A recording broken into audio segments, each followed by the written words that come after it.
పని లేనోడంట పిల్లితలు గొరిగాడంట. అలా ఉంది ఈ వైఎస్ఆర్సీపీ సోషల్ మీడియా పని.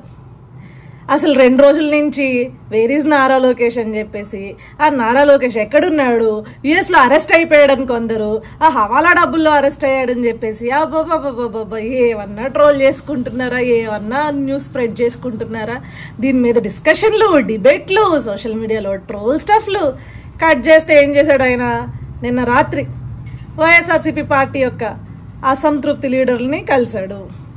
ఈరోజు హైదరాబాద్లో రిపబ్లిక్ డే సెలబ్రేషన్స్లో పాల్గొన్నాడు.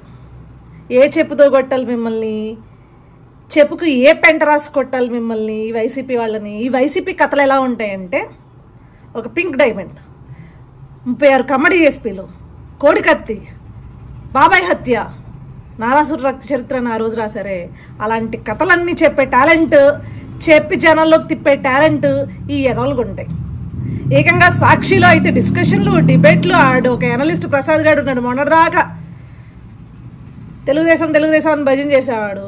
ప్యాకేజ్ ఎక్స్పెక్ట్ చేశాడు. తెలుగుదేశం పార్టీ అట్లాంటి ప్యాకేజ్లు ఇవ్వవనేది ఖచ్చితంగా తెలుసు కాబట్టి ఇప్పుడు ఆ సాక్షి ఛానల్లో కూర్చుని వాళ్ళకి భజన చేస్తున్నాడు, వైసీపీకి భజన చేస్తున్నాడు. వాళ్ళకి ఆడికి సెట్ అవుతుంది, ఎందుకంటే వాళ్ళు ప్యాకేజీలు ఇచ్చుకుంటూ పొగిడించుకుంటూ భజనలు చేయించుకుంటారు కాబట్టి వాళ్ళు ఇస్తారు.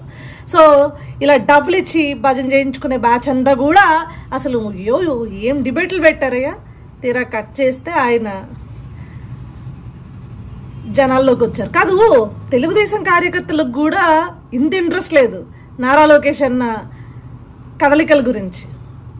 మేమేమన్నా ఆయన ప్రోగ్రామ్ చేస్తే ఆ ప్రోగ్రామ్స్ని స్ప్రెడ్ చేసేంతవరకు మేము చూస్తాం. కానీ ఒకవేళ ఇఫ్ ఇన్ కేస్ ఆయన 2 రోజులు రెస్ట్ తీసుకున్నారనుకో, ఈ రెస్ట్ తీసుకున్న టైంలో ఏం చేస్తున్నారు, అన్నం తిన్నాడా లేదా అని మేము కూడా ఆలోచించండి. కానీ మీరు ఆలోచిస్తున్నారు వైఎస్ఆర్సీపీ పార్టీ వాళ్ళు.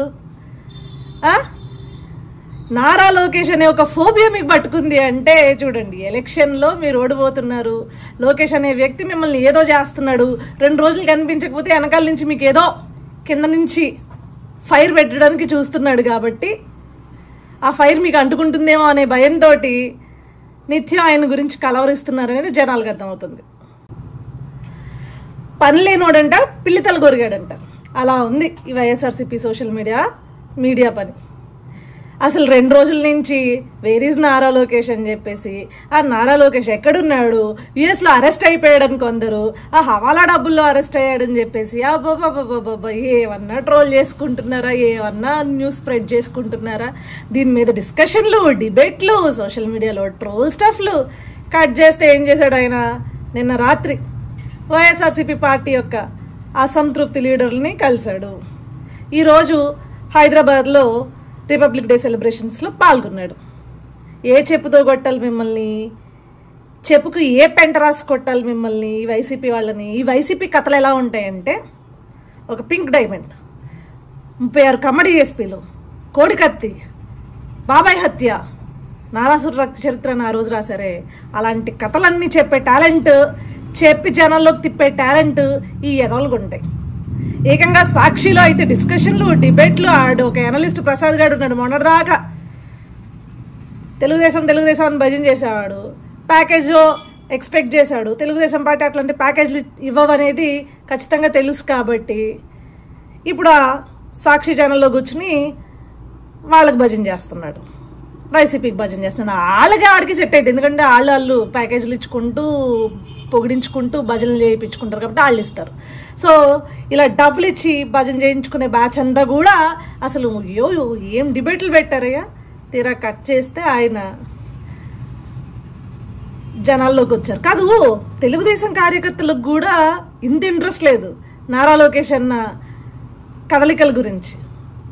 మేమేమన్నా ఆయన ప్రోగ్రామ్ చేస్తే ఆ ప్రోగ్రామ్స్ని స్ప్రెడ్ చేసేంతవరకు మేము చూస్తాం. కానీ ఒకవేళ ఇఫ్ ఇన్ కేస్ ఆయన 2 రోజులు రెస్ట్ తీసుకున్నారనుకో, ఈ రెస్ట్ తీసుకున్న టైంలో ఏం చేస్తున్నారు, అన్నం తిన్నాడా లేదా అని మేము కూడా ఆలోచించండి. కానీ మీరు ఆలోచిస్తున్నారు వైఎస్ఆర్సీపీ పార్టీ వాళ్ళు. నారా లోకేష్ అనే ఒక ఫోబియా మీకు పట్టుకుంది అంటే చూడండి, ఎలక్షన్లో మీరు ఓడిపోతున్నారు, లోకేష్ అనే వ్యక్తి మిమ్మల్ని ఏదో చేస్తున్నాడు, 2 రోజులు కనిపించకపోతే వెనకాల నుంచి మీకు ఏదో కింద నుంచి ఫైర్ పెట్టడానికి చూస్తున్నాడు కాబట్టి ఆ ఫైర్ మీకు అంటుకుంటుందేమో అనే భయంతో నిత్యం ఆయన గురించి కలవరిస్తున్నారు అనేది జనాలకు అర్థమవుతుంది.